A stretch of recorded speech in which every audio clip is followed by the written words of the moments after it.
Once again, we enter upon a timelessness.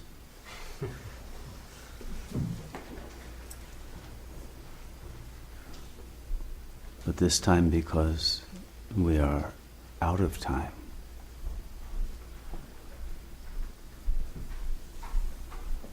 And the only way forward will be for those who are out of time.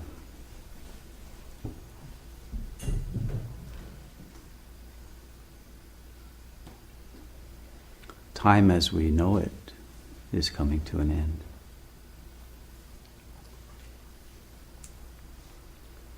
But time as we know it is only His story.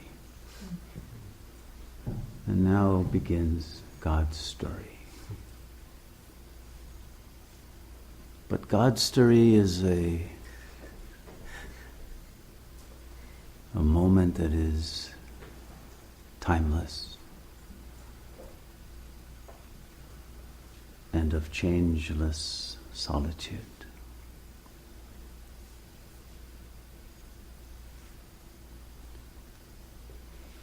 A time in which the real is recognized as the immutable,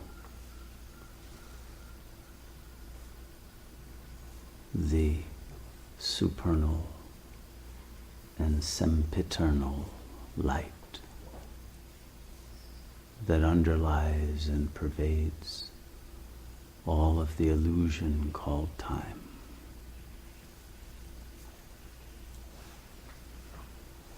And we are entering God's story because God, seeing the monstrousness of the world and the impotence of human beings to tame and control the evil forces that have been let loose by the ego, is taking manual control over the flow of destiny.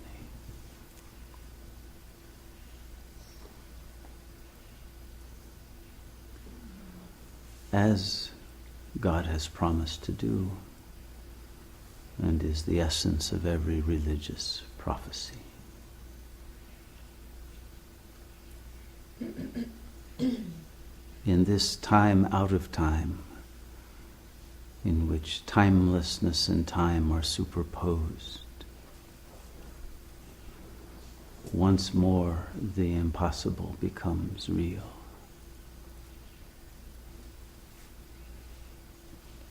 And the miraculous becomes the norm.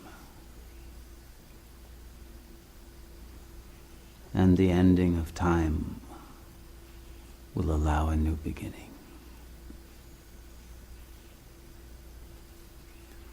But because God does not enter into time, God's story is only a blink of timelessness between the omega point and the alpha. God's only purpose is to reawaken us all to our divine nature, that we carry the light of God. And we must sit on the throne that will create a new age, that will be our story, no longer his story of the male ego and its patriarchy that brought the oppressive structures into time. But our story, once we have been divinized and de-egoized, will be a world of love, of beauty, of joy, of generosity, of divine communitarianism,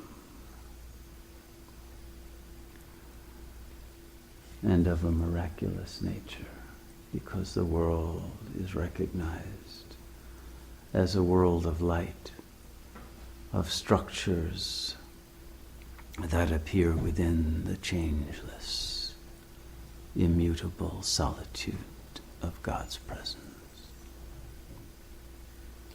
And all is sacred.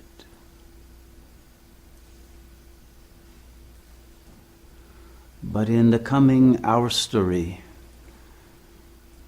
we shall be given again the ultimate freedom to develop all of the possibilities of human creativity in its divine form.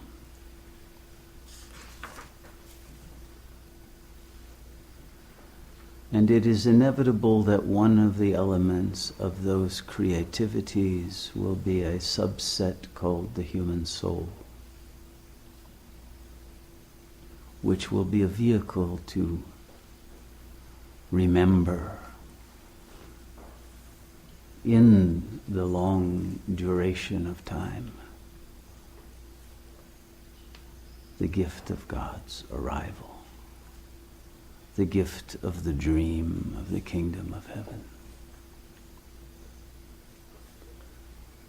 And yet that very vehicle of the soul is the end of our story and the beginning of her story.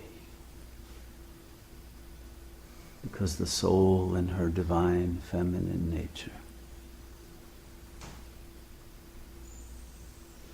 creates a beauty, but a beauty that clings to the natural world,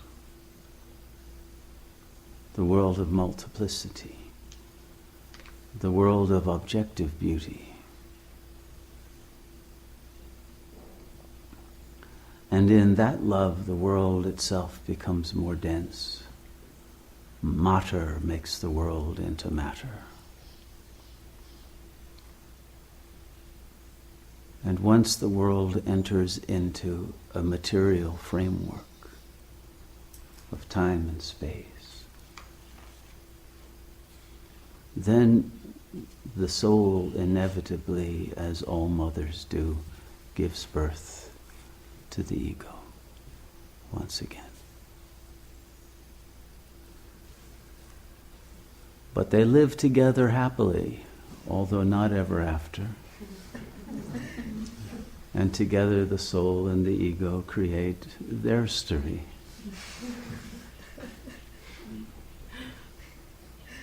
And their story we call the Copper Age, in which the divine feminine and the divine masculine live as the twin towers and powers of a world that, though polarized, becomes the embodiment of a dance of Shiva and Shakti once again.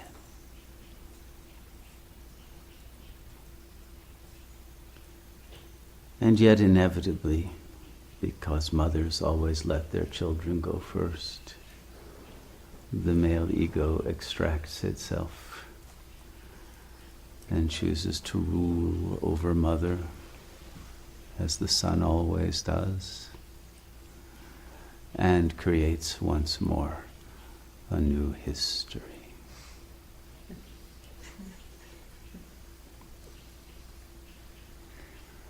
The movement from their story to history is the movement from mantram to monstrum.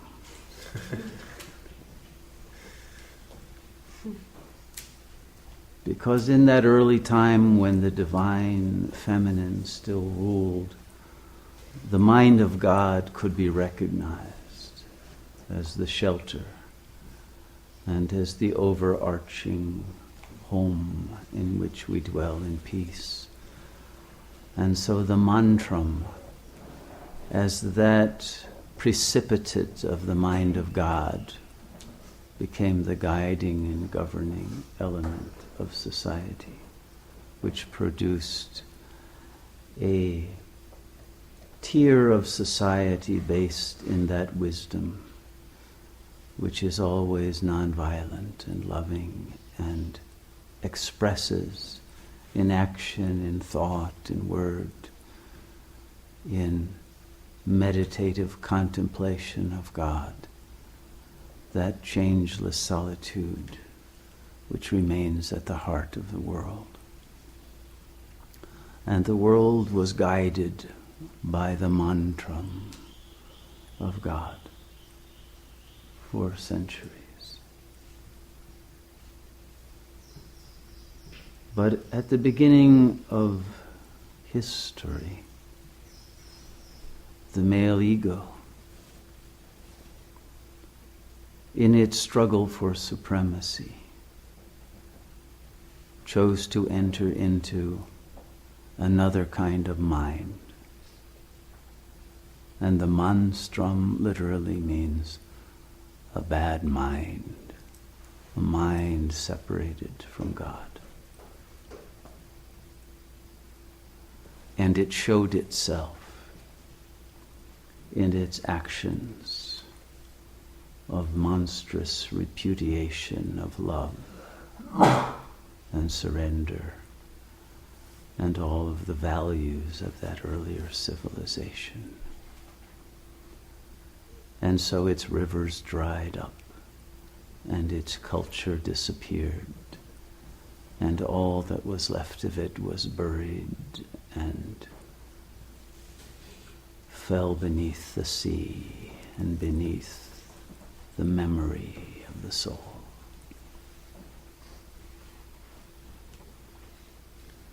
Until there were only conflicts between male egos for dominance over all of the different fracturing kingdoms of the world. Like the howling monkeys, the male egos struggled to be seen and to show themselves in ever more monstrous forms that would intimidate the other, to the point that the very word for showing became that of the monster, the word mostrar in Spanish. It's in French, it's in many languages. Comes from monster, because everything that was shown was monstrous, because no longer godly, but the demons had taken over the world, the demons of the ego.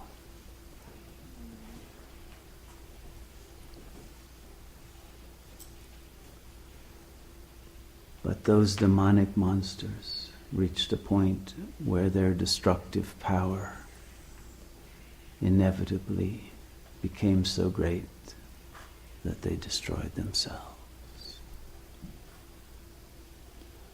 and brought an end once more to history. And because there were a few remnants who were still capable of gratitude and of singing mantrams once again, God took pity and in His mercy offered a refuge in that time of the death of the great titanic monsters of the world, so that a new age of the divine, godly beauty of our story could be written once more.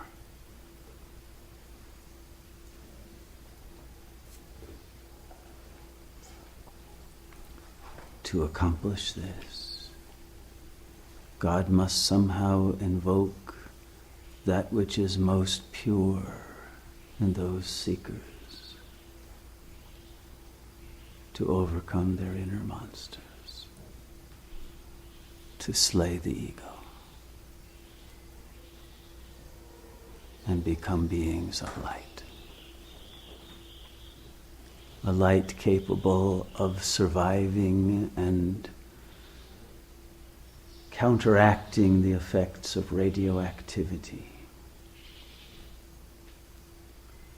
and otherwise immune to the monstrous events of the cataclysmic, apocalyptic moment which brings down the curtain on this monstrous history.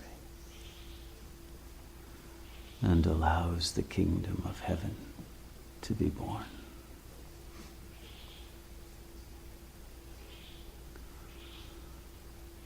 This can only be accomplished by a tiny remnant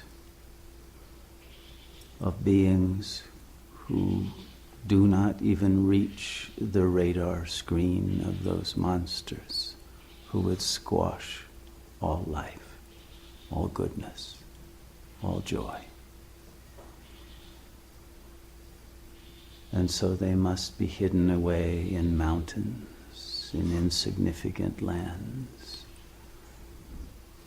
to be able to grow and thrive and reach such a point where after the fall of those monstrous, evil societies, a new world can blossom. But it can happen only if we are once again upon the timelessness of God's presence and dwell in the silence of the miraculous, of the egoless, of the purity,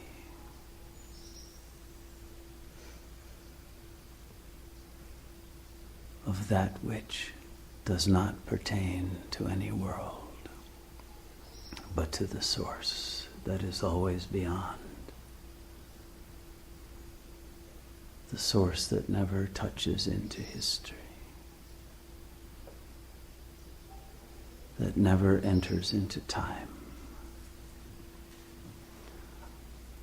that never enters into the illusion of multiplicity and otherness, that never projects its own demons upon the other and enters into the deadlock of mortal combat. But only that pure mind of infinite and eternal solitude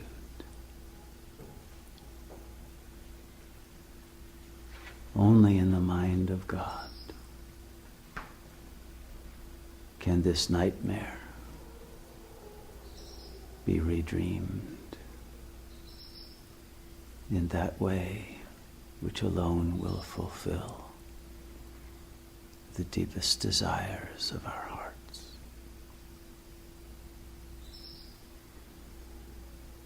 And so it is time to make that anabasis, that journey into our interior, until we return to the mind and heart of God and bring the power and the beauty of that true self into full manifestation together.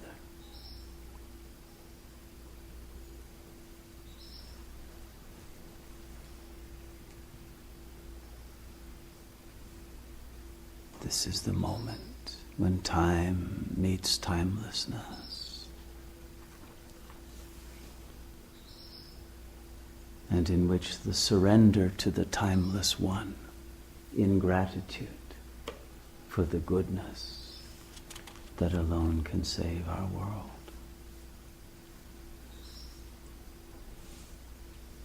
is granted to those who sacrifice all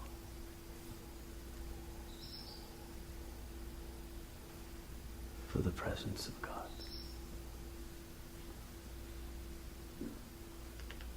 Maybe we be those blessed beings who realize the urgent imperative of this unique, all-powerful moment in which the light of the ego is going out and the light of God returns. Namaste. Thank you, Sheila.